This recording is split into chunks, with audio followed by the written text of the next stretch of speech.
ऐसा है ना कि मैं जो है आध्यात्म के बारे में जानकारी जानना चाहता था। मैं साइंस का स्टूडेंट रहा हूँ और मैं साइंस में ये डॉक्टर हूँ। मुझे डॉक्टरी के बारे में सब कुछ जानकारी था, शरीर के बारे में। मैं ये सोचता था कि क्या कभी ईश्वर से आदमियों की या किसी आध्यात्मिक से किसी आदमी से बात होती है कि नहीं। जैसे स्वामी विवेकानंद जी कहा करते थे कि लोग कहते हैं कि परमहंस स्वामी रामकृष्ण जी काली माँ से बात करते थे और जिस दिन बात नहीं होती थी उस दिन खा पी के सोते नहीं थे। तो हमेशा हमारे मन में एक ये संशय रहता था, क्या ये सत्य है कि या झूठा है या जो है ऐसा होता भी है। तो मैं 1995 में एक बार मैं हरिद्वार के ऋषिकेश गया था। वहाँ मुझे एक संत जी मिले थे। संत जी ने से मैं बात किया, जो उनकी उम्र जो है उस समय 700 वर्ष थी।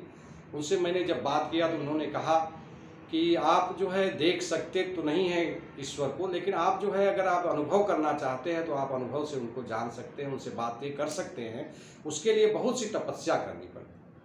हमने कहा बाप तपस्या का रास्ता बताइए।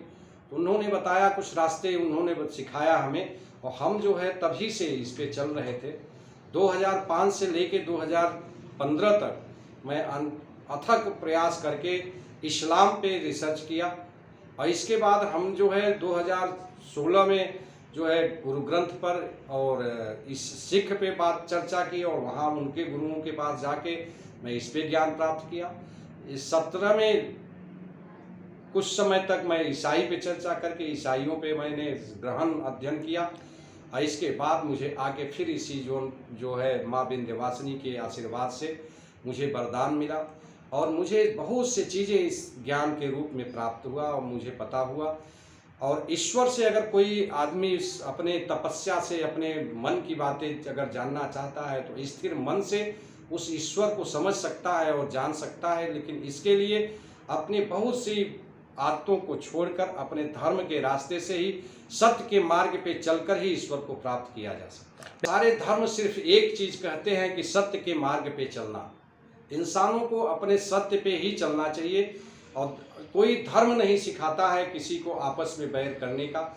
सारे धर्म आपस में एक ही बात बताते हैं कि पैदा जब होता है मनुष्य तो वो एक ही रूप में पैदा होता है, उसके कोई अनेक रूप नहीं होते, उसके कोई धर्म नहीं होते। जब पैदा होता है तो वही एम्ब्लाइकल कार्ड और प्लेसेंटा में बंधा होता है और अंत में जो है अपने अपने मजहब के हिसाब से जो जैसे जीते रहते हैं। हिंदू जैसे अपने खान पीन रहन सहन जैसे होता है उसी प्रकार से अपने बच्चों को लालन पालन करते हैं, उसी हिसाब से वो अपने धर्म को उस पर चलाना चाहते हैं। कोई मंदिर में जाके अपने ईश्वर को प्राप्त करना चाहता है, कोई मस्जिद में जाके प्राप्त करना चाह रहा है, कोई जाके गुरुद्वारे में उस ईश्वर को देखना चाहता है और कोई जो है जाके ये जो है ईसाई लोग जाके अपने चर्च में। पर ईश्वर जो तो हर जगह होता है। ईश्वर को देखने वाला मन जो स्थिर करके अगर कोई तपस्या से अपने योग के माध्यम से अगर देखना चाहे तो यहीं बैठे बैठे उसको ईश्वर मिल जाता है। पर ये इंसान भटकता है, उसको सही रूप से नहीं जान पाता। देखिए, मैं जाके सारे गुरुओं के पास गया, बहुत से अच्छे अच्छे लोग थे, मैं नाम नहीं लेना चाहता, लेकिन बहुत से लोगों के पास गया तो मैंने एक देखा कि सारे लोगों के पास कुछ न कुछ आडंबर मैंने देखा और वहाँ पे मुझे संतुष्टि नहीं प्राप्त हुई। जो मैं चाहता था, ईश्वर की सही बातें मैं जानना चाहता था, वो किसी के पास नहीं थी। सारे लोगों के पास अपनी अपनी विधियाँ थी, अपने विधि पे चलाना चाहते थे और मैं हमेशा एक खोज करना चाहता था। वो एक्सपीरियंस मैं देखना चाहता था, क्या ये सत्य है। जब मैंने देखा, मैं जाना तो मैं सचमुच में उस ईश्वर से मेरी बातें हुई। उस ईश्वर ने मुझे बहुत कुछ ऐसी चीज़ें अनुभूत हुई जिसको मैंने देखा तो मैंने पाया कि ईश्वर से बड़ा गुरु इस धरती पे कोई नहीं हो सकता। हर इंसान अगर विश्वास के साथ उस ईश्वर के पास अपना विश्वास लगाए तो वही एक ईश्वर है जो पूरी दुनिया का रचयिता है, वही बनाता है, वही बिगाड़ता है, उसी में सब कुछ मिलता है। नाम की स्थापना किया।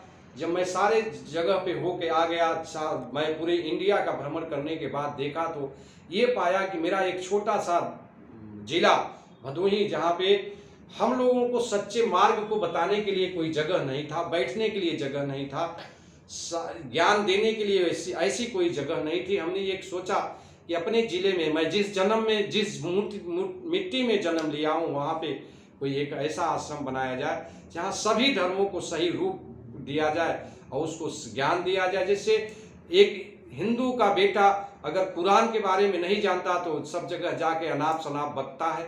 मैं ये सोचा कि अगर उसको भी कुछ कुरान के बारे में बताया जाए तो उससे ये पता हो जाए कि सारे किताबों में, सारे धर्मों में तो बस एक ही चीज़ लिखी है, वो ये है ईश्वर के भक्ति के द्वारा ही ईश्वर को प्राप्त किया जा सकता है और ईश्वर ही है जो पूरी दुनिया का रचयिता है, वही तो पूरी दुनिया में सबका मालिक होता है।